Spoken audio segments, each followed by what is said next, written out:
Felipe, Letícia, tá aí? Não sei. Vamos começar então aqui o seminário. Então, gente, boa tarde. Podemos começar, né, Carol? Já está preparada? Sim, só vou pegar aqui o cronômetro para poder. Cronômetro, isso não existe nesses seminários, não. Da última vez a gente saiu quase na novela das 8. Você sabe que eu falo pelos cotovelos, não? Pelo amor de Deus.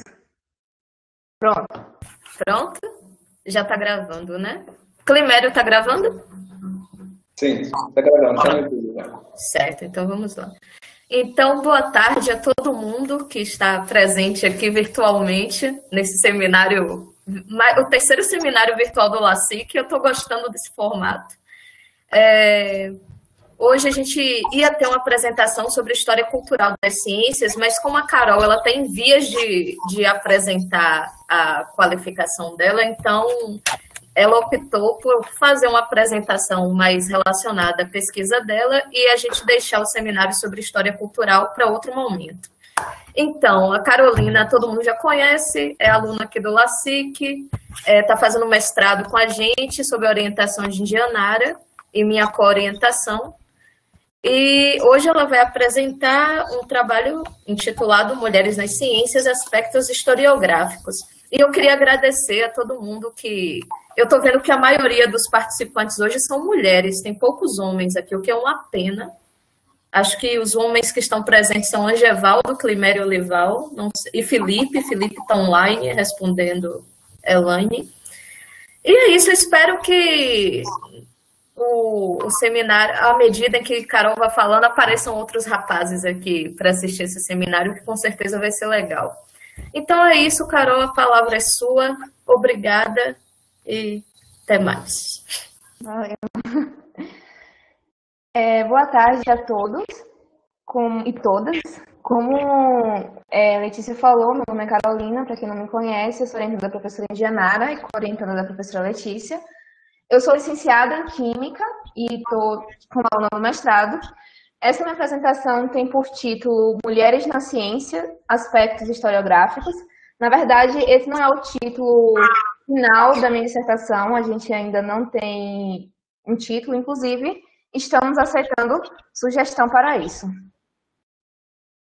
Essa apresentação vai ser dividida através desse sumário, onde a gente vai ter alguns conceitos iniciais, os aspectos metodológicos. Eu vou apresentar o artigo 1, que na verdade é o artigo que já está na sua versão, digamos assim, mais completa, está na sua primeira versão. O artigo 2 a gente ainda está começando a pesquisar, começando a escrever, então a gente só tem mais ou menos uma leve ideia do que a gente pretende fazer e as referências. Primeiro, eu gostaria de apresentar alguns conceitos iniciais, porque, na verdade, esse trabalho ele se configura, em certa medida, como uma pesquisa inicial dentro da área de História das Mulheres na Ciência e dentro da área de História da Ciência.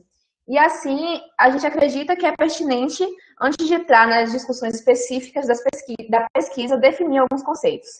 E o primeiro conceito que a gente pensa ser importante é o conceito de história. E aí, segundo o CRAG, em 2001, a história ela se divide em dois significados básicos. O primeiro significado se relaciona à descrição de acontecimentos reais que têm raízes no passado, seria um significado mais objetivo.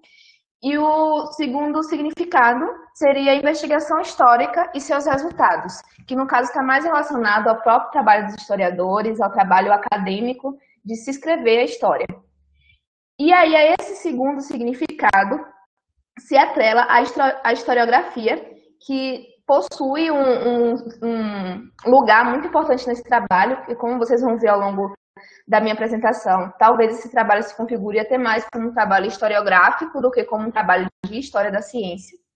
E aí, segundo esse mesmo autor, a historiografia seria a escrita sobre a história e a descrição dos acontecimentos escritos por historiadores ou reflexões teóricas sobre a natureza da história. Nesse sentido de pensar a história de uma forma mais metodológica, enquanto investigação histórica e não necessariamente enquanto disciplina, Barros 2005 coloca que a história pode ser dividida em dimensões, abordagens e domínio. as dimensões seria o que vem primeiro, o que vem em primeiro lugar, o que o historiador gostaria de pensar em primeiro lugar a respeito desse trabalho. E aí, nesse sentido, o nosso trabalho pensa a partir da história cultural. Cultura vai receber, apresentar variados significados a partir da pós-modernidade. No entanto, aqui a gente ousa trazer uma definição bem generalizada de cultura, como sendo a atividade humana acumulada que envolve a ação do ser humano e sua relação com a natureza para produzir sua existência. A gente acha importante pontuar dessa forma e apresentar esse significado bem geral de cultura, porque nesse trabalho, mais à frente, a gente vai entender que a gente parte do pressuposto da ideia de ciência como cultura. Quanto aos domínios, os domínios seriam o que, de específico, o historiador quer investigar dentro dessa dimensão geral, que é a história cultural, no nosso caso. E aí a gente tem 2 domínios básicos, que é a história das ciências e a história das mulheres. De acordo com Krag, 2001, a história das ciências seria uma expressão que tem a ver com o comportamento humano chamado ciência. E aqui, como eu já falei, justamente por a gente fazer parte do Laboratório Ciência como Cultura, a gente entende e defende a concepção de ciência como cultura. No caso da história das mulheres, a gente lembra de uma citação de Mark Bloch ao falar e definir o termo história, em que ele coloca que a história é a ciência dos homens no tempo. A gente entende que esse termo homens, ele quis designar toda a humanidade, mas, de fato, o que acontecia era que realmente se tinha uma história pautada nesse viés da masculinidade. E aí, em contrapartida a isso, Tilly, em 1994, ela determina que a história das mulheres seria a ciência das mulheres no tempo. E é partindo desses 2 domínios que a gente apresenta o nosso trabalho. E aí, como eu sei que algumas pessoas que estão assistindo esse seminário ainda não tiveram contato com alguns conceitos relacionados à história das mulheres, penso que seria importante apresentar estes conceitos para que a gente possa continuar a nossa apresentação. O primeiro conceito seria o próprio conceito de mulher, que às vezes é encarado como uma categoria biológica, mas que nesse trabalho a gente não parte desse princípio. Pelo contrário, a gente parte do que cita Simone de Beauvoir, de que não se nasce mulher, mas torna-se mulher, e que esse ser mulher é construído através da socialização enquanto outro na sociedade, onde a gente tem o homem como sujeito da história e como sujeito da sociedade, e a mulher vai se moldando, se construindo como o outro. A gente tem também o conceito de gênero, que já denota relações de poder entre os sexos e refere-se tanto a homens quanto a mulheres. Fêmea, que agora sim vai se designar o sexo biológico. Feminino, que refere-se a maneirismos, a comportamentos idealizados das mulheres num lugar e época específicas e que, inclusive, podem dizer respeito até mesmo aos homens. Homens podem apresentar comportamentos tidos como femininos. Feminista, que já se relaciona muito mais a uma agenda política, aos movimentos feministas. E aí, com relação a esse termo feminista, a gente tem as teorias feministas, os movimentos feministas aconteceram e com o tempo eles começaram a adentrar também na academia, no espaço acadêmico, e nesse espaço acadêmico surgiram as teorias feministas. Lembrando que a gente não teve apenas uma única teoria feminista, muito menos um único movimento feminista. Pelo contrário, a gente tem teorias feministas que vão desde concepções mais marxistas a respeito do tema, até concepções pós-estruturalistas, concepções mais liberais do que seria feminismo. Então, a gente apresenta uma ampla variedade de pensamentos feministas e teorias feministas. E aí, com a entrada desse movimento feminista, digamos assim, na academia, as próprias bases do conhecimento e das formas de conhecer o conhecimento começam a ser questionadas, visto que se percebeu que esse conhecimento era gerado e pensado e conhecido a partir de padrões de masculinidade, e surge a necessidade de se pensar epistemologias feministas também. Posto isso, a gente precisa apresentar alguns aspectos metodológicos do trabalho, Primeiro, esse trabalho está sendo organizado na forma de multipaper, onde a gente vai desenvolver 2 artigos. Como eu falei, o primeiro artigo ele já se encontra mais adiantado, o segundo ainda está bem no início. E ambos os artigos serão formados por ensaios teóricos, e a maioria das fontes são fontes secundárias, que são estudos historiográficos e obras de apoio a respeito do período e dos autores investigados. Aí a gente tem esses 2 artigos, o artigo 1, Gênero, Ciência e História das Mulheres, aproximações entre a história e a história das ciências, e o artigo 2, que por enquanto só tem praticamente o título e a pergunta de pesquisa, tem por título Contribuições Teóricas para Escritas de Biografias de Mulheres nas Ciências. O primeiro artigo, Gênero, Ciência e História das Mulheres, aproximações entre a história e a história das ciências, está organizado em introdução, a emergência historiográfica de história das mulheres, categorias de análise histórica, gênero, ciência e história das mulheres e algumas aproximações. Na verdade, o interesse por esse artigo, ele nasce quando eu comecei a cursar uma disciplina junto ao Núcleo de Estudos Interdisciplinares da Mulher, no NEIM, no caso NEIM UFBA, que tinha por título Gênero e História, e lá eu tive um contato maior com esse caráter mais historiográfico e tive contato com a história geral, com historiadoras e historiadores. E aí lá eu pude perceber que algumas das inquietações que a gente estava tendo com relação à história das mulheres na ciência, com relação à história da ciência, já eram debates que talvez já tivessem vencidos na história geral. E que, na verdade, já tinha muito o que aprender com a história geral. Porque todas as vezes que eu fazia pesquisas e buscava fontes que trabalhassem sobre esse caráter um pouco mais historiográfico da história das mulheres na ciência, eu encontrava uma certa lacuna ao pensar esse tema. E foi aí que surgiu a nossa pergunta de pesquisa, que seria: que lições podemos aprender da história geral sobre a história das mulheres para a escrita da história das ciências? Ou da história das ciências para a história geral? E aí a gente percebeu que esse trabalho precisaria ser dividido em algumas partes. Primeiro, seria necessário conhecer a própria história geral, perceber quais foram os principais debates que a historiografia traçou para se pensar mulheres na história, para se pensar as questões de gênero e por aí em diante. E como esses debates foram se efetivando ao longo do tempo. Era necessário também a gente conhecer quais foram as categorias que foram surgindo para analisar essa história ao longo do tempo.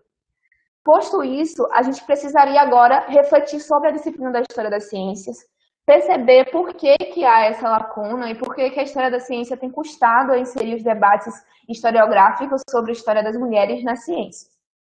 Feito esses 2 movimentos de conhecer essas 2 áreas, a gente agora partiria para o principal ponto da nossa pesquisa, que é propor aproximações entre essas 2 áreas. Sendo assim, a gente começa com a primeira parte sobre a emergência historiográfica de história das mulheres.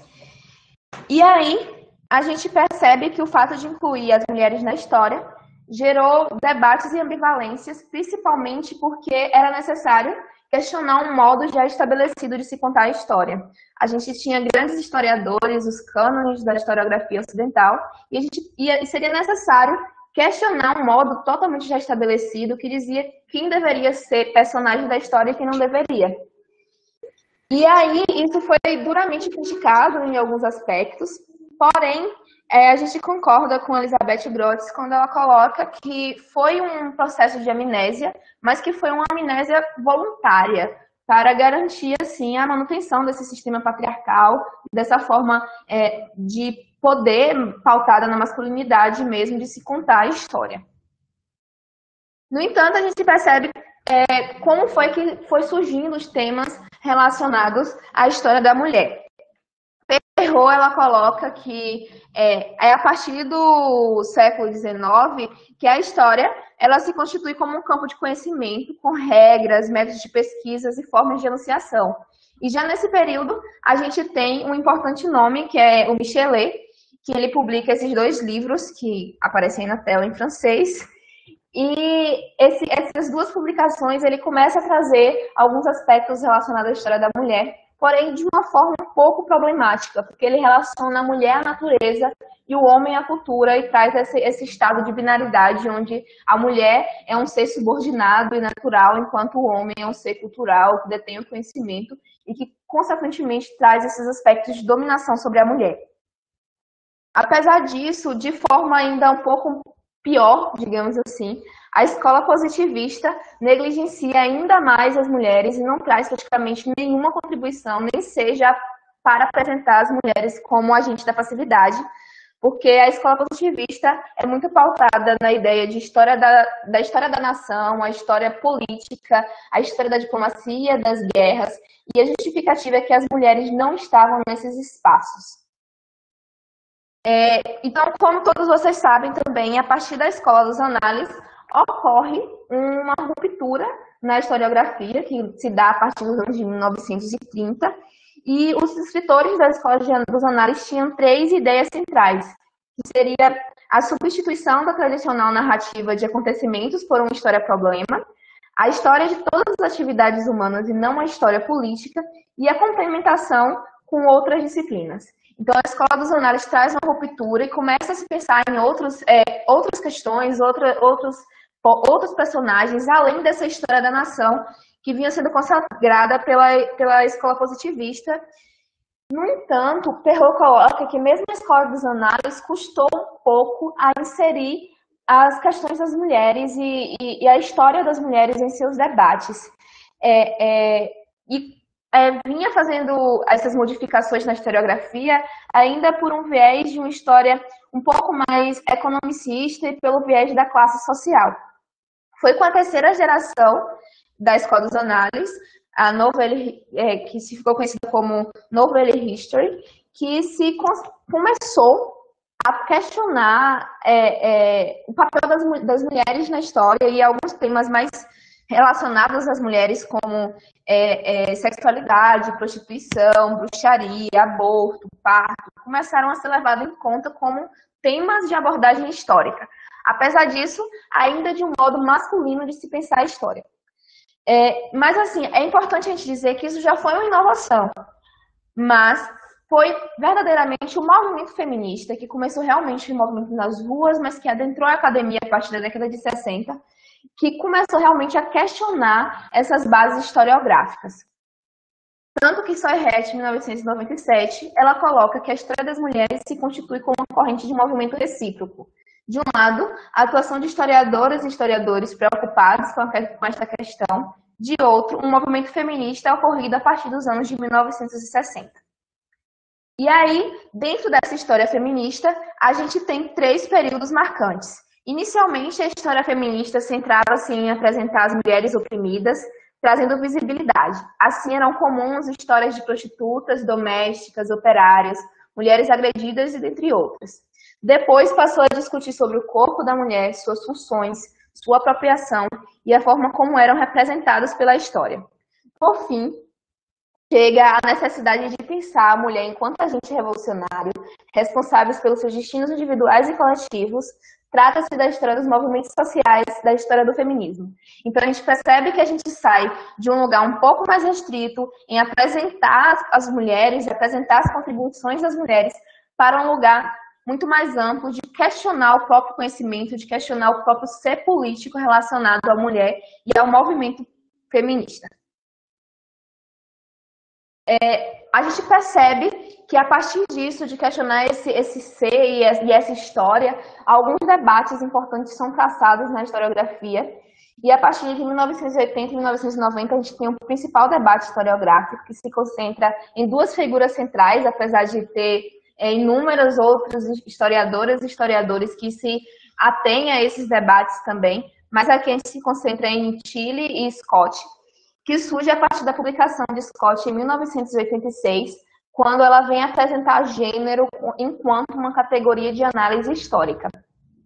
E Scott argumenta que gênero enquanto a categoria de análise histórica seria viável porque já está passado da hora de se mudar essa perspectiva de ter uma história descritiva das mulheres e é necessário realmente analisar a história, analisar os grandes marcos da história geral, para se pensar como o gênero e como as relações de poder atreladas a gênero marcaram as disputas históricas.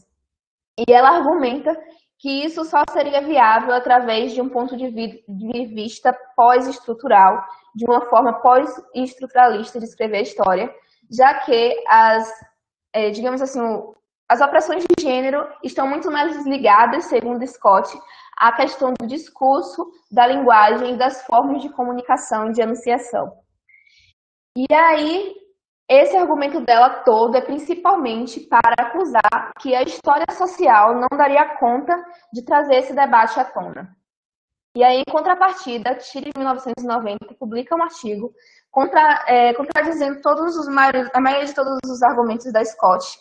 E ela coloca que a necessidade, primeiro, de se ater também à história descritiva e a importância que essa história descritiva teve em evidenciar as pessoas comuns e evidenciar principalmente as mulheres comuns que estavam na história. Mas ela alerta sobre a necessidade, sim, de se pensar uma história de forma mais analítica e que realmente gênero se compõe como uma categoria de análise histórica muito eficaz para se questionar essa história e esses grandes paradigmas históricos. Porém que sim, segundo Tilly, isso seria viável por meio da história social, já que ela não acredita e defende que a opressão de gênero esteja pautada apenas no discurso, mas que seja uma questão muito voltada também para a forma como a própria materialidade histórica forma essas opressões de poder. E aí a gente tem essa divisão entre história social e história pós-estrutural, e esse debate cresce e vai ganhando inúmeras adeptas, tanto ao lado da Scott quanto ao lado da Tilly, e até hoje é uma discussão forte sobre qual viés historiográfico seria melhor para se tratar da história das mulheres. E aí, nesse sentido, a Soyet vai argumentar que é necessário, e vai argumentar e concordar um pouco mais com a Tilly, e dizer que sim, que ela acredita que é possível se pensar através de um ponto de vista da história social, mas que, além disso, é importante a gente valorizar também essa história de viés mais descritivo, justamente porque foi essa história de viés mais descritivo que começou a olhar para a esfera privada. E, como eu disse desde o início, uma das principais justificativas para a negligência de mulheres na história era que as mulheres não estavam na esfera pública e, por isso, não faziam parte da história. E a história descritiva que principalmente começa a evidenciar essas mulheres comuns. E aí se gera todo um debate entre a esfera pública e a esfera privada, que já é tido como um debate vencido pela história geral, mas que se coloca que é necessário a gente pensar e politizar essa esfera privada, já que essa esfera privada, o espaço doméstico, é tão político quanto essa esfera pública, e mais do que isso, é necessário a gente pensar esses dois espaços de forma dialética e de forma indissociável. E aí eu chego, mas e a história cultural nisso tudo? Já que desde o início eu falei que esse trabalho seria pautado na história cultural. De acordo com Barbara Weinstein, a disciplina histórica ela não sofreu de forma tão acentuada a crise vinda do pós-modernismo como a literatura e a antropologia, por exemplo. Segundo ela, isso se deu por conta da existência de fortes continuidades, tanto quanto descontinuidades, entre a nova história social e a nova história cultural. A nova história social já pregava a necessidade de estudar grupos antigamente considerados marginais, e tentava entender a formação de consciência através da esfera cultural. E aí, nesse sentido, ao analisar as relações entre história social e história cultural nas abordagens de gênero, a história das mulheres aponta para uma terceira via, que seria o caminho do meio.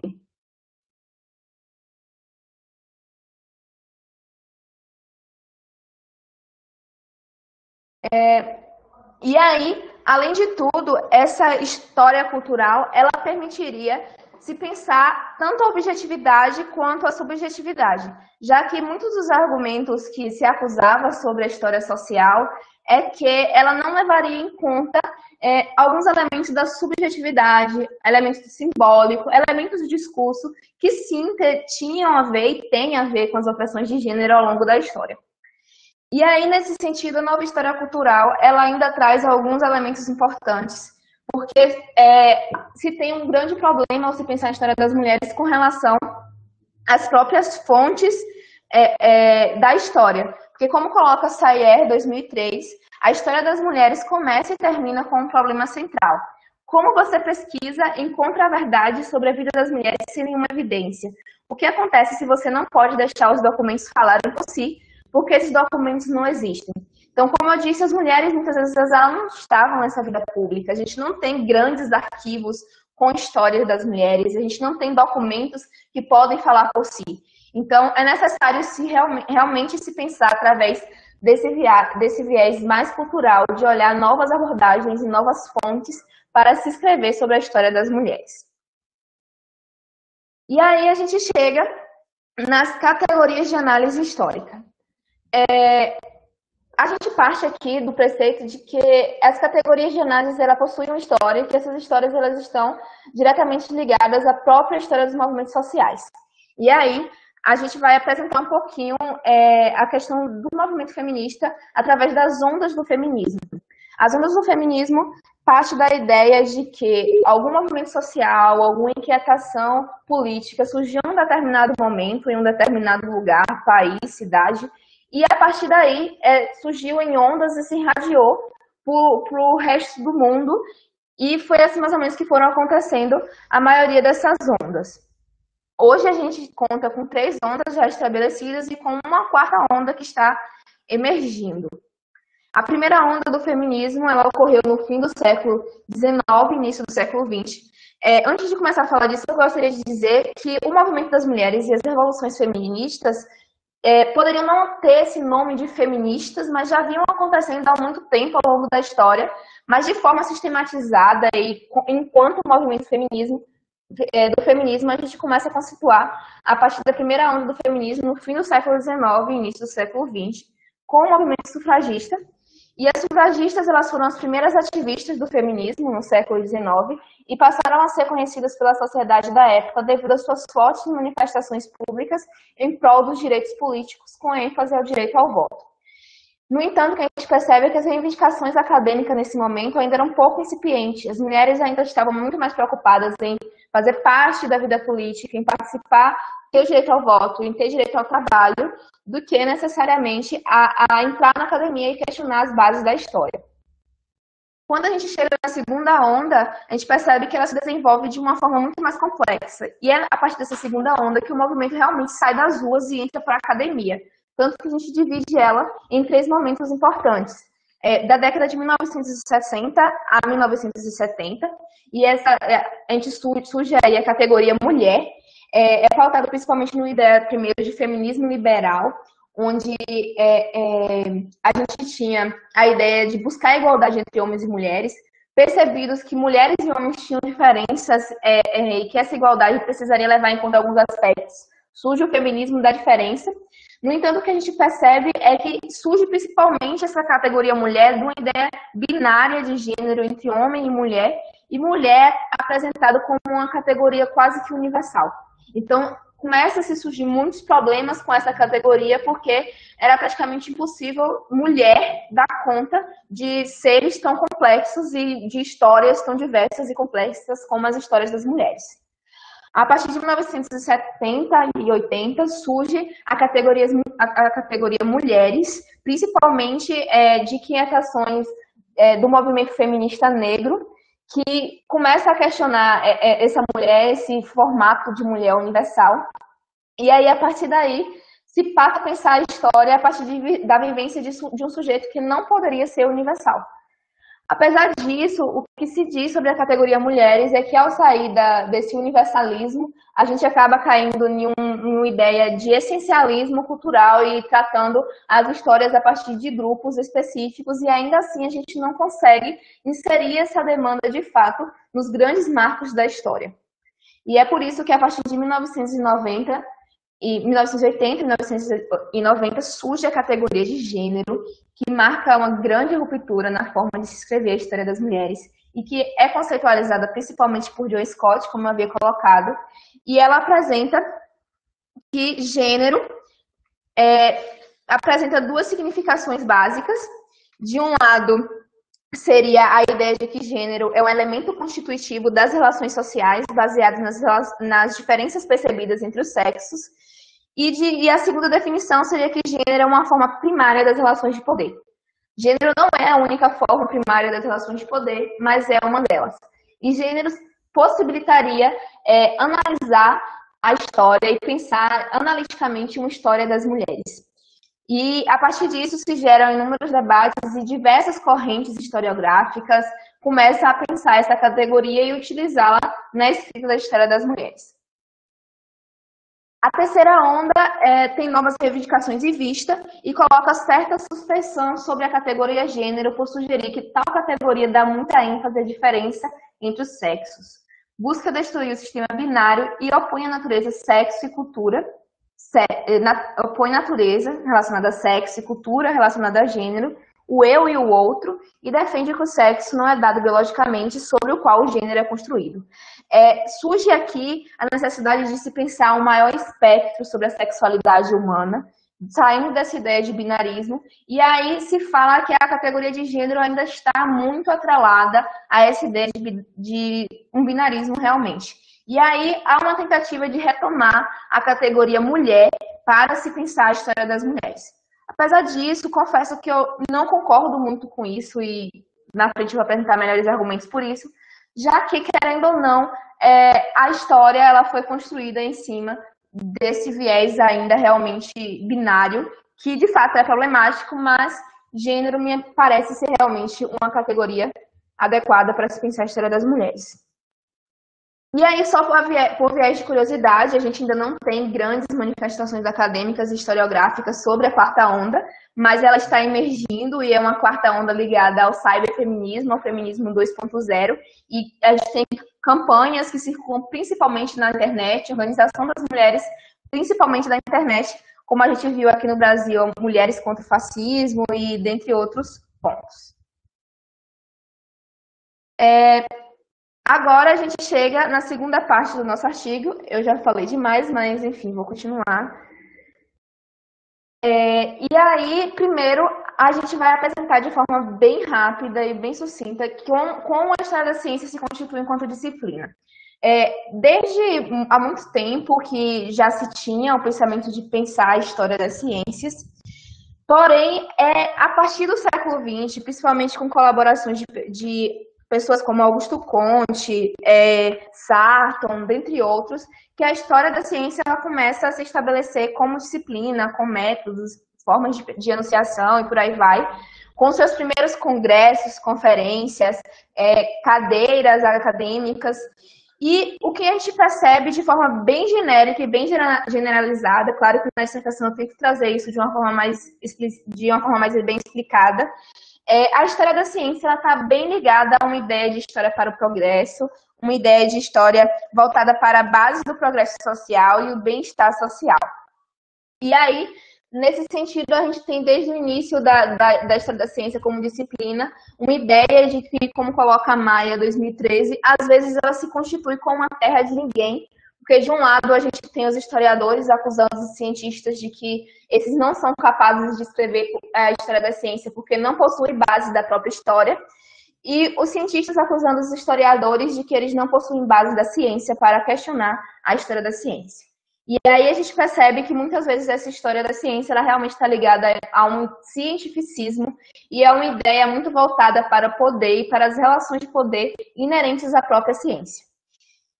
Dentro desse espectro, a gente tem uma área que começa a emergir, principalmente a partir da segunda onda do feminismo, da década de 70 e de 80, principalmente nos Estados Unidos, que se configura e se chama de gênero e ciência, com nomes como Evelyn Fox Kelly, Londa Schebinger, Donna Haraway, entre outros, e que passou a questionar um pouco mais a forma como a ciência se constituía. Tem um marco, que é o ano de 1978, quando a Fox Kelly escreve o primeiro artigo, incluindo gênero e ciência como temática, como título do artigo, digamos assim. E aí, segundo a Citelli, os estudos sobre ciência e gênero se dividem a partir desse período em dois campos principais: mulher e ciência, que apresentavam pesquisas sobre a participação e contribuição e o status das mulheres nas profissões e carreiras científicas, e gênero e ciência, que tratava da análise da implicação de gênero para a e na produção das ciências. Então, a gente percebe que esses estudos se concentram em dois campos principais. Ora, a necessidade de apresentar e buscar mais espaços para mulheres na ciência, ora, a necessidade de questionar o próprio entendimento científico, suas noções de objetividade, de neutralidade, e buscar perceber esse modo masculino de se fazer ciência. E aí, a gente se trava questionamentos como, por exemplo, afinal, as mulheres faziam ciência de uma maneira diferente, o feminismo iria mudar a ciência. Então, a partir desse movimento feminista, se começa a questionar as próprias bases da ciência. E o que a gente percebe é que a história da ciência, ela se concentra exatamente na fronteira entre a história e a ciência, e nessa fronteira, ao pensar sobre a questão das mulheres, não foi prioridade para a história, que tinha outras grandes questões e grandes marcos a questionar ou derrubar, e nem para a ciência, que precisava questionar a própria noção de neutralidade e objetividade ao debater o espaço das mulheres. Então, assim, a história das mulheres na ciência acabou ficando quase que sem espaço, e os debates historiográficos a respeito dessa questão perderam espaço, porque na história da ciência a gente tinha várias outras questões a serem levantadas, na área de gênero e ciência, a gente estava buscando por espaço, questionando a própria noção de ciência. E é a partir daí que a gente traz as nossas principais contribuições desse trabalho, que são as aproximações que a gente propõe entre essas duas áreas. Eu vou repetir novamente qual é o nosso problema de pesquisa, para a partir daí apresentar essas 7 aproximações que estamos propondo. A nossa pergunta seria: que lições podemos aprender da história geral sobre a história das mulheres para a escrita da história das ciências, ou da história das ciências para a história geral? E aí a primeira aproximação que a gente propõe, a primeira lição que a gente toma, seria no que diz respeito à utilização de categorias já estabelecidas na historiografia geral. A gente percebe que algumas categorias foram levantadas ao longo dos debates historiográficos sobre a história das mulheres, como foi o caso de mulher, mulheres e a categoria de gênero, e consideramos que é pertinente que a história da ciência se faça refletir sobre essas categorias de forma especial ao se pensar a história das mulheres, mas também ao se pensar até mesmo outros objetos da história das ciências. Dentre essas categorias, a gente acredita que a que obteve maior potencial de sucesso foi a categoria de gênero, tanto que ela marca um grande debate historiográfico na história geral e que, na verdade, não é encerrada até os dias atuais, sobre sua conceitualização a partir das mais diversas concepções epistemológicas e paradigmáticas da historiografia. E aí, como vimos, a área que aqui delimitamos de gênero e história, já há pelo menos 4 décadas, como eu falei, a partir de 1970, 1978, quando foi publicado o artigo de Fox Kelly, debate as relações de gênero dentro da ciência. Apesar disso, o movimento historiográfico dessa categoria, de forma mais analítica, ainda é bastante incipiente. Assim, a gente acredita que o uso de tal categoria deve ultrapassar a necessidade de se demarcar os sexos por trás das histórias para questionar a ciência historicamente constituída por essas relações de poder. A próxima aproximação diz respeito a esse debate com relação às correntes historiográficas. Eu coloquei principalmente a relação de história social, história cultural e história pós-estruturalista. E aí fica o questionamento, mas por qual viés historiográfico e metodológico seria melhor utilizar essa categoria de gênero que aqui a gente está apontando como uma boa abordagem para analisar a história das ciências? E aí, como a gente viu, esse espaço ele se configurou como um espaço de debate e disputa na história geral, mas acreditamos que gênero não seja uma categoria exclusiva de uma única corrente historiográfica e, na verdade, muito depende do interesse do historiador e quais são os seus pressupostos ontológicos e epistemológicos. Apesar disso, ao tratar de história das mulheres na ciência, a gente carrega aqui o pressuposto de que a ciência é tido como cultura. E aí, citando o nosso laboratório de ciência como cultura, a gente entende que a ciência é considerada não apenas como um conjunto estável de resultados teóricos e experimentais, mas antes com uma produção cultural em desenvolvimento que eventualmente estabiliza tais resultados. Assim, desse modo, a gente acredita que a história cultural das ciências seja um bom recurso para pensar a história das mulheres e a história de gênero. E aí, nesse sentido, Burke, 2010, ele vai elencar que a história cultural é marcada por uma multiplicidade de temática e de vozes expressas nos textos, fruto também do diálogo com outras disciplinas, como já foi mencionado. Assim, é uma história que não é exclusiva dos historiadores e, portanto, um caminho interessante a uma história marcada como terra de ninguém, como é a história das ciências.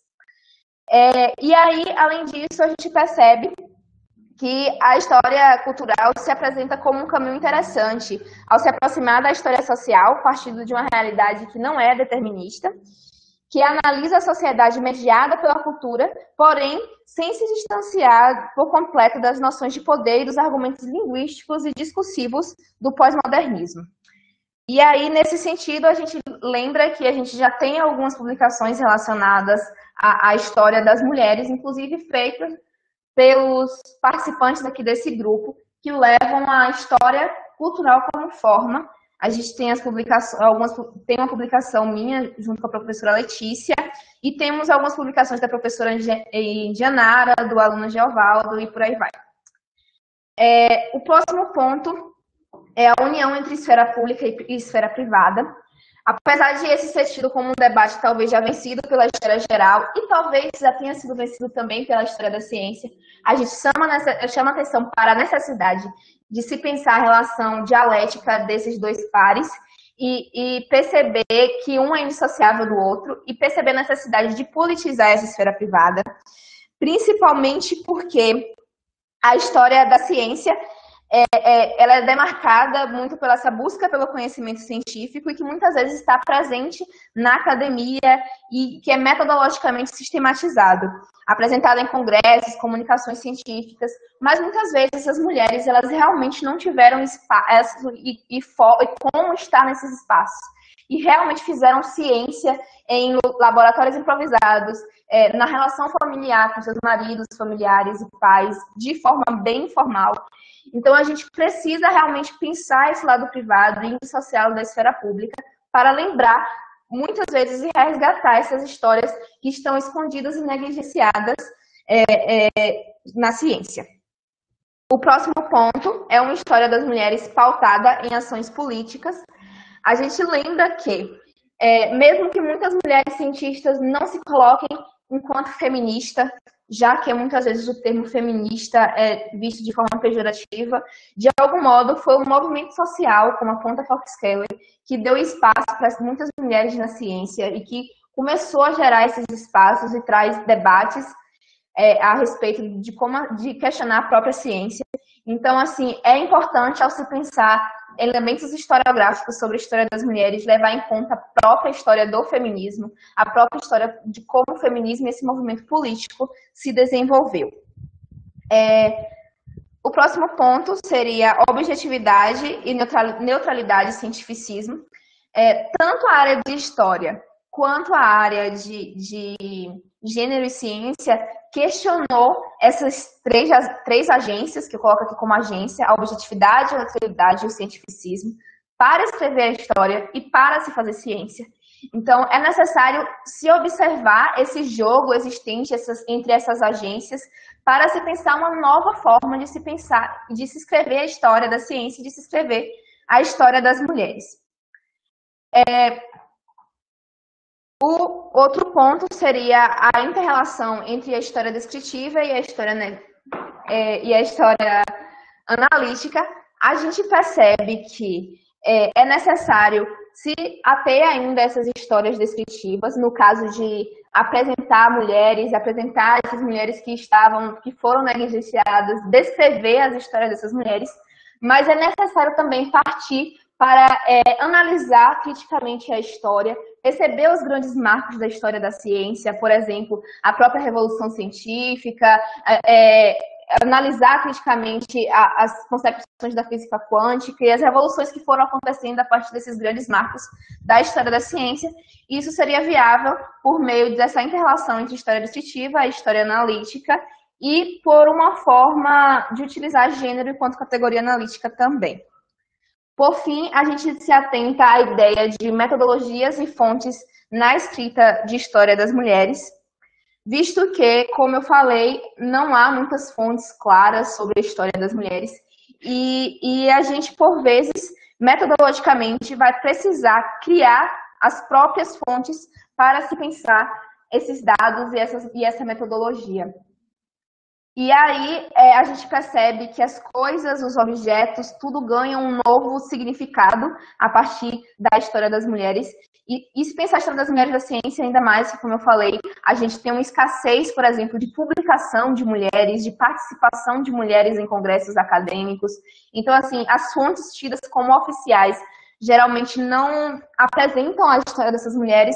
Então, assim, a gente percebe que novas formas de se escrever, de se pensar essas fontes começam a surgir, como, por exemplo, a história oral, que ganha um significado muito grande ao se pensar a história das mulheres. A própria memória passa a se constituir como uma fonte histórica para se pensar a história das mulheres. E inúmeros outros objetos culturais ganham grandes significados, como textos literários, cartas, jornais, documentos pessoais, enfim, uma série de objetos que precisa ser pensados para analisar e conseguir inserir essas mulheres na história. E aí, o segundo artigo, cansei. O segundo artigo, como eu coloquei, ainda está na fase inicial de escrita e a gente está propondo o título de Contribuições Teóricas para a Escrita de Biografias de Mulheres nas Ciências. E aí, o que é que a gente está pensando em escrever aqui? Na verdade, posto todo esse debate historiográfico, que é um debate bem denso, a gente percebe que muitas das produções que a gente tem sobre mulheres na ciência se compõem na forma de biografias científicas, e que as próprias biografias científicas, às vezes, são apresentadas de uma forma muito romantizadas, apresentando estereótipos de mulheres cientistas que pouco trazem colaborações para uma grande representatividade para mais mulheres na ciência. E aí a gente vai questionar as próprias formas como as biografias científicas são produzidas e quais colaborações a gente pode pensar para a escrita de biografias de mulheres cientistas. E aí nosso questionamento seria: a historiografia sobre as mulheres na ciência traz alguma contribuição teórica que reflita sobre as características abordadas nas biografias dessas mulheres? E aí, como eu disse, aqui a gente ainda está no processo inicial, inclusive, estamos aceitando sugestões a respeito dessa temática. Na verdade, sugestões de toda a temática, mas desse segundo artigo que ainda está mais no início, vale ainda mais. E aqui eu trago algumas referências e obrigada.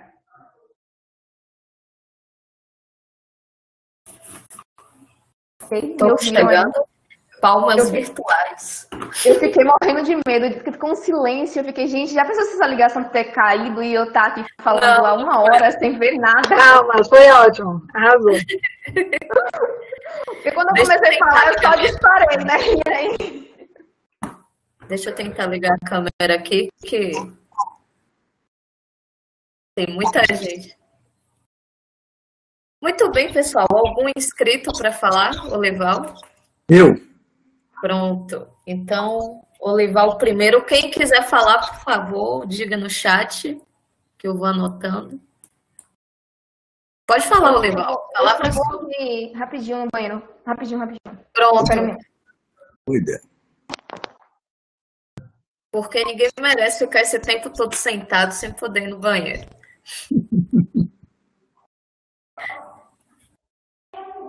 Então, gente, só dando um aviso, depois que a gente terminar os debates, a gente vai falar rapidamente aqui sobre o congresso da UFBA e uma proposta que a gente está querendo submeter, mas deixa a Carol chegar, que aí, após a fala dela, a gente conversa sobre isso, beleza?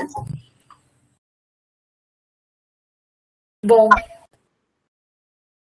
alguém aqui quer falar? Como está sendo a quarentena enquanto isso? Enquanto isso, alguém quer compartilhar como é que está sendo a quarentena? Pra aparecer aqui também. Eu tô virando a cozinheira, né? É, você é a cozinheira da quarentena.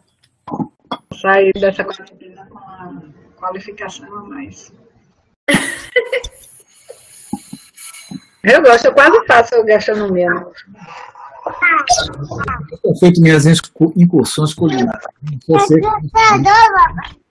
fizemos Bom, já que o assunto é esse, eu saúdo a todos e informo que eu estou sendo babá na quarentena. Também importante. A Carol voltou. Tá ligar a câmera aqui e não estou conseguindo. Tranquilo, a gente vai passar logo para a parte de perguntas, então. Deixa eu ver se eu consigo. Peraí, deixa eu dar uma olhadinha. Letícia, posso começar? Pode sim. Quem mais está inscrito, gente, por favor, fala no chat, que aí eu boto na lista. Pronto, Olival, a palavra é sua. Carol. Carolina, você está me ouvindo? Estou ouvindo, professor. Não são exatamente perguntas, são 3 comentários. Primeiro, eu queria lhe parabenizar pela sua apresentação e devo confessar que eu temia um pouco quando eu vi o rumo que seu trabalho estava tomando, porque as pessoas que trabalharam comigo, que foram meus alunos, sabem que eu sou muito reticente e resistente a alunos no mestrado e no doutorado fazerem trabalho em história ou métodos, ou em teoria e métodos da história. Eu tendo a achar que é preciso alguma bagagem, algum amadurecimento na disciplina histórica, que via de regra os alunos que vêm da física, da química, da matemática não têm, o que é natural, e também acho que as credenciais de um historiador são mostradas pelas obras de história que ele produz. Então, se alguém quer fazer uma carreira só em teoria e métodos da história, eu acho que é pouco... Assim, na minha formação como historiador da ciência, em geral, eu levei muito em consideração as reflexões sobre história e sobre teoria e métodos da história de grandes historiadores. Então, por isso que eu tinha um certo receio do caminho que você estava tomando. Eu acho que você venceu bem o desafio. E o meu primeiro comentário, então, é de um lado, parabéns, mas do outro lado também dizer assim, vá mais fundo no caminho que você desenhou de mergulhar na historiografia, na teoria da história, para situar o problema da presença da dimensão de gênero ou dimensão de mulheres na história. É um grande desafio, eu volto a dizer parabéns, mas sugeri que você vá mais fundo, ou seja, você na verdade está lidando com uma série de referências que é natural que você não tenha ainda uma grande familiaridade, porque sua formação é em química, não é em história. Não é? Então, vá mais fundo no caminho que você já está trilhando, muito bem trilhado. Segundo comentário é bem localizado. Eu não gostei de uma citação que você fez do Sayer, de 2003, quando ele diz assim que a dificuldade, se eu bem entendi, quando você está lidando com a história das mulheres ou a história de gêneros, é que para você lidar com a subjetividade, você não tem os documentos para falar por si só. Então, como é que resolve esse problema?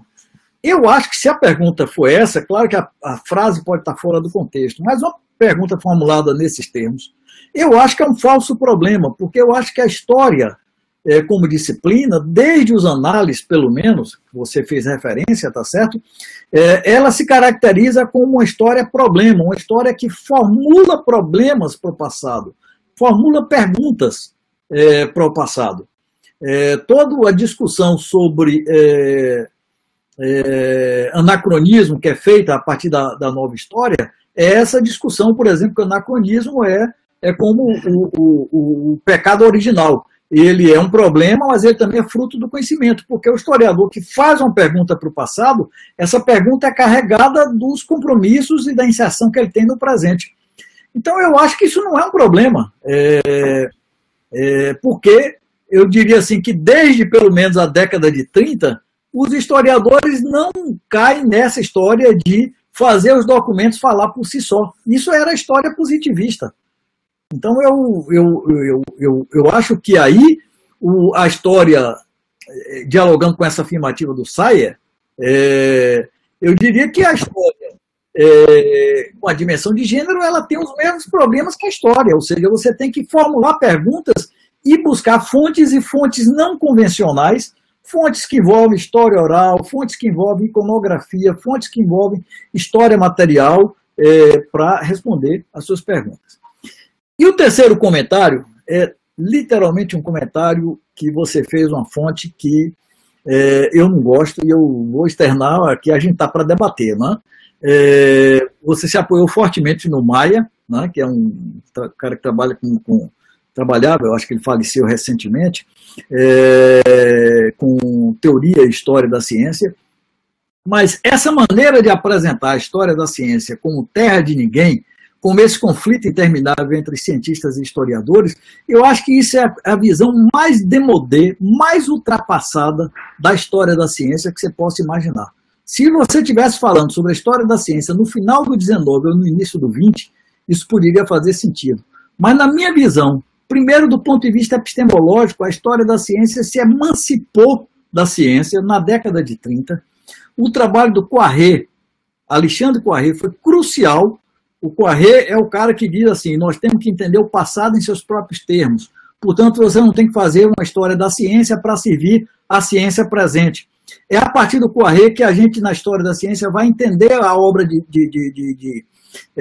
de Aristóteles, que os cientistas consideram irrelevante, não? Porque é uma história passada. É a partir do Poiré que o Kuhn vai escrever a Revolução Copernicana, exatamente tentando entender como que o modelo ptolomaico fazia sentido durante séculos. Então, em termos epistemológicos, eu acho que a história da ciência ela se emancipa desde a década de 30. Poiré é uma peça importante, mas você tem um russo chamado Boris Hessen, você tem um americano chamado Merton, e do ponto de vista profissional, depois da Segunda Guerra Mundial, a história da ciência se emancipa como uma pequena comunidade em escala internacional, principalmente nos Estados Unidos, mas não é por mérito dos Estados Unidos, é porque lá que tinha mais dinheiro para a ciência, onde se formou a comunidade de história da ciência mais forte. Mas na Inglaterra, na França, na Itália, e a partir da década de 80 no Brasil. Se você pega toda a tradição de historiadores da ciência que se formaram no Brasil a partir dos 80, a partir inclusive dos primeiros, o Shoso Motoyama, a Maria Amélia Dantes, a Ana Maria Goldfarb, da história da química, se você fala com essas pessoas, se elas entendem que elas lidam com a terra de ninguém, esse conflito entre cientistas e historiadores, eles vão dizer que não. Eles vão lhe dizer o seguinte, epistemologicamente, história da ciência é história, cujo objeto é a produção da ciência ou a produção da tecnologia. Então, eu acho que essas formulações, por exemplo, as historiadoras feministas que você citou, Evelyn Fox Keller e outras, está certo? Você não citou aí, mas no seu trabalho você cita Margaret Rossiter. Todas essas são pessoas profundamente integradas na comunidade de história da ciência nos Estados Unidos, que têm cargos nas universidades de historiador da ciência, cargo de professor de história da ciência. Então, essa ideia do historiador da ciência dividido, prensado, ela pode fazer sentido assim, sei lá, vamos pegar aqui um exemplo, eu estou dentro de um departamento de física, meus colegas são físicos, aí eu fico pressionado pelos cientistas, mas eu não levo os cientistas a sério. Eu escolho quais são meus temas de pesquisa, eu escolho quais são meus programas de pesquisa, com base num outro referencial que não é o meu departamento, num referencial que é a comunidade de história da ciência. Né? Então, eu acho que há uma maturidade da história da ciência, do ponto de vista epistemológico e do ponto de vista profissional, desde a década de 30 e do ponto de vista profissional desde a década de 50, 60, que eu acho que o Maia desconhece na obra dele. Esse é o meu comentário. Você não precisa responder, não. Eu sei que é uma crítica bombástica que eu estou fazendo. Não, foi muito bom. Eu quero agradecer a respeito disso e eu quero comentar mesmo. Comentar o seu comentário. Primeiro, falar da questão do... Vou ligar aqui a coisa para ficar mais fácil. mas eu estou... Primeiro, falar dessa questão que você coloca sobre um aluno do mestrado estar entrando nesse debate sobre teoria da história, um debate mais historiográfico. E realmente isso é uma coisa que me inquieta muito, não tem sido fácil, mas que foi algo que foi surgindo, principalmente no início das minhas orientações com a professora Indianara, porque a gente percebeu que o que eu estava querendo fazer, me propondo a fazer de início no meu projeto de mestrado, não se daria conta sem antes ter sido realizado esse movimento. Porque, como eu falei, é um movimento que talvez exista alguma fonte, mas, assim, até o momento a gente não encontrou. Então, assim, a gente sentiu realmente essa necessidade de explorar essas bases historiográficas e pensar esse lado da teoria da história. E realmente tem sido um trabalho muito difícil, justamente porque eu não sei como escrever história, eu estou aprendendo como escrever história agora, e tem sido realmente algo muito trabalhoso e tem me custado bastante, mas assim, ao mesmo tempo me empolga, porque de algum modo eu tenho percebido que se eu conseguir fazer o que eu tenho proposto fazer, talvez seja uma contribuição realmente interessante sob o meu ponto de vista. Eu concordo e vou explorar com certeza esses pontos da Sayer que ela coloca, vou reler a obra dela e pensar esses aspectos. E quanto a esses aspectos da história da ciência, obrigada pela colaboração. Realmente há muita coisa a se pensar. Eu ainda não li muitas fontes sobre a história da ciência e eu achei realmente que o Maia trazia mais algumas contribuições interessantes. Eu só queria que o senhor repetisse novamente quais foram as sugestões de referência nesses aspectos que você coloca aqui. Alexandre Coiré, Merton e mais quem? São Hessen, H-E, da década de 30, Boris Hessen. Boris. Mas veja, eu fiz referência a esses três como os três da década de 30, mas não são os únicos na década de 30, e da década de 50, 60 para frente se eu for citar um da turma mais nova, por exemplo, nós que lidamos mais com a história da física, nós somos fortemente influenciados pela presença do Paul Forman. O Paul Forman nunca entenderia essa ideia de que ele, como historiador da ciência, ele vive numa terra de ninguém dividida entre cientistas e historiadores. Isso para ele não faz sentido, entendeu? Entendo. Obrigada, professor. Valeu, tchau. Vou consultar essas referências, com certeza. Pronto. Quem é o próximo na minha lista? Climério. Eu vou... Climério. Pronto, já está online. Boa noite a todas e todos.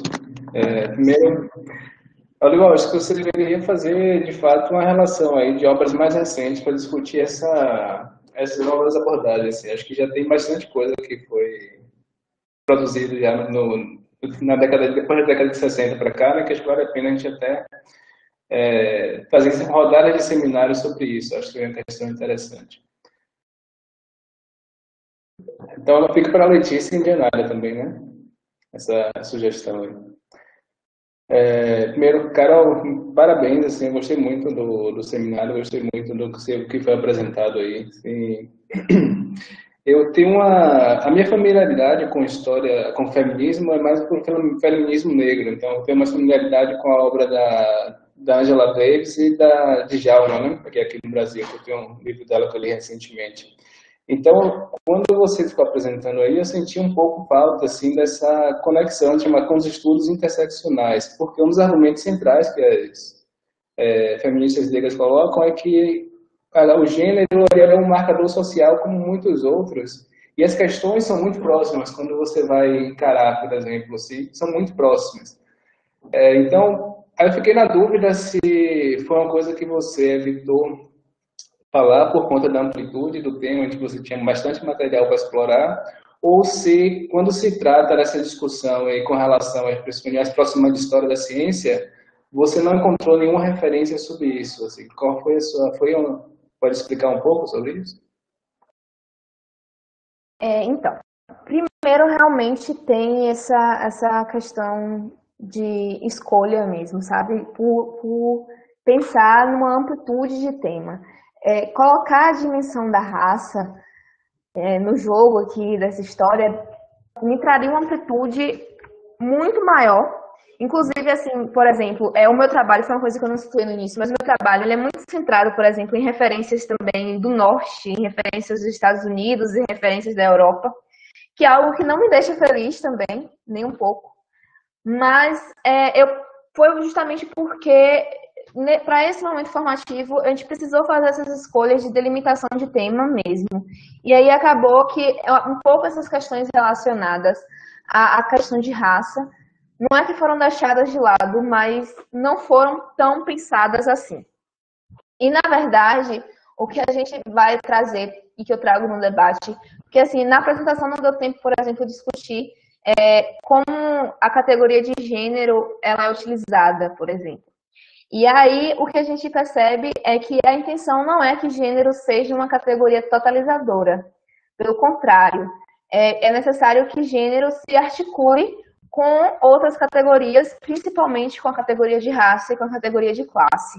E eu coloco isso na minha pesquisa, e isso pode acontecer pelo viés da interseccionalidade ou por outro viés epistemológico de escolha do historiador mesmo.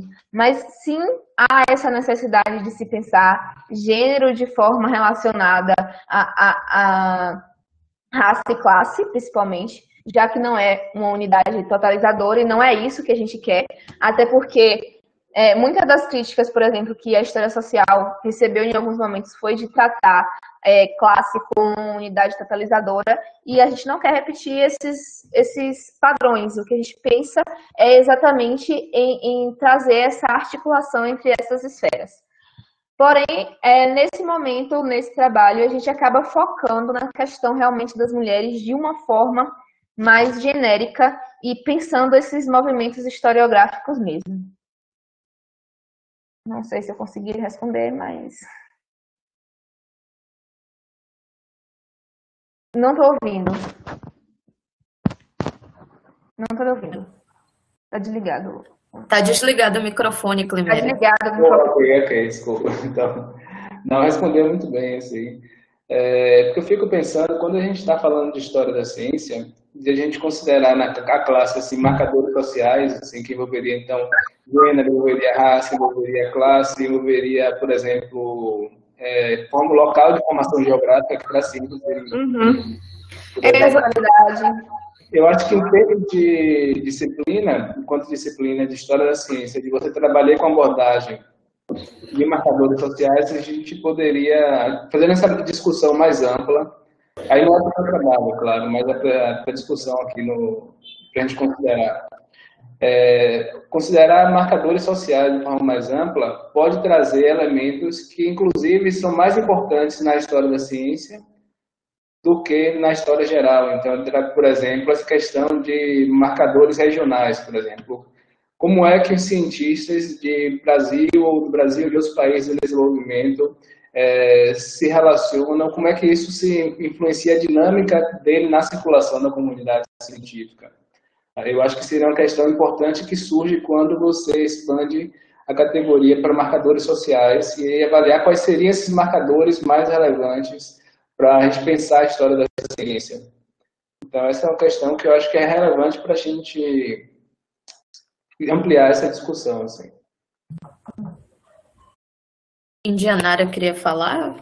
Eu só queria fazer um comentário que eu acho interessante essa pontuação que o Climério fez. Também, se a gente pensar que a proposta da Carol é fazer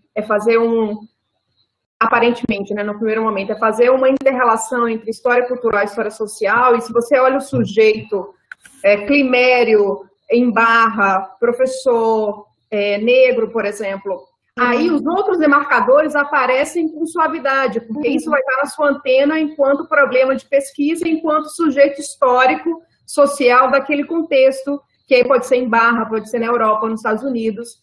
Então, eu acho que quando a gente abre o espectro para uma história mais diversificada e mais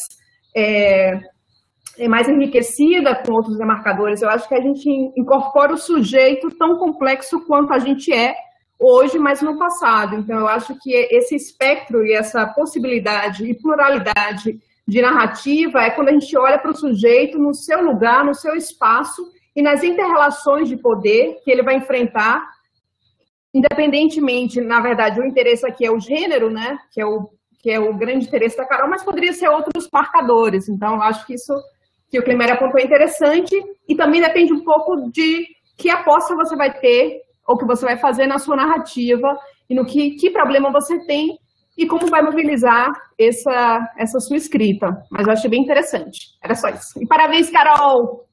Foi ótimo! Obrigada, Fro. Bom, tem mais algum inscrito? Eu não sei. Eu tinha um comentário bem pontual que era a respeito da... Deixa eu ligar minha câmera. Eu acho que eu vi alguma pergunta aqui no chat, não teve, não? Eu não sei. Tem alguém querendo perguntar? Tem uma pergunta de Rafael, eu acho. Ô, Rafael, me perdoe, eu não vi sua mensagem. Cadê? Confira aí. Temos mensagens. Cadê a Rafaele? Eu não sei, eu nem li a pergunta, eu passei aqui rápido e eu pensei ter visto. Aqui. A discussão das mulheres na ciência aparentemente não pode ser dissociada da discussão de gênero. O entendimento de modo mais amplo da categoria veio com a terceira onda e, no caso para Butler, não se deve adotar o binarismo. Então, como estudar o papel da mulher na ciência antes da década de 90, sem escorrer a um anacronismo? Leia a pergunta mais bonitinha aí, Letícia. Você já leu, amor? Bonitinho. Que pergunta difícil, Rafael. Então, é exatamente um desafio. Na verdade, foi como eu pontuei, assim, meio que bem rapidamente na minha apresentação. A Judith Butler ela vai colocar que a gente não deve adotar esse binarismo, e eu realmente acho que a gente não deve adotar esse binarismo. Porém, eu não sei se necessariamente utilizar a categoria de gênero você chega necessariamente a essa ideia de binarismo. E eu não sei se tem como olhar para a história sem necessariamente olhar essa relação de binarismo. Porque até chegar na década de 90 e principalmente agora, a partir do século XXI, essa questão relacionada a esse espectro de sexualidade ainda não era uma discussão frequente. Então, assim, quando a gente pensa na história, principalmente na história do que vem, século XX e antes disso, as coisas realmente eram pontuadas nessa relação entre masculino e feminino, nessas relações de poder entre esses dois sexos, que colocou realmente a mulher nesse lugar de subordinado.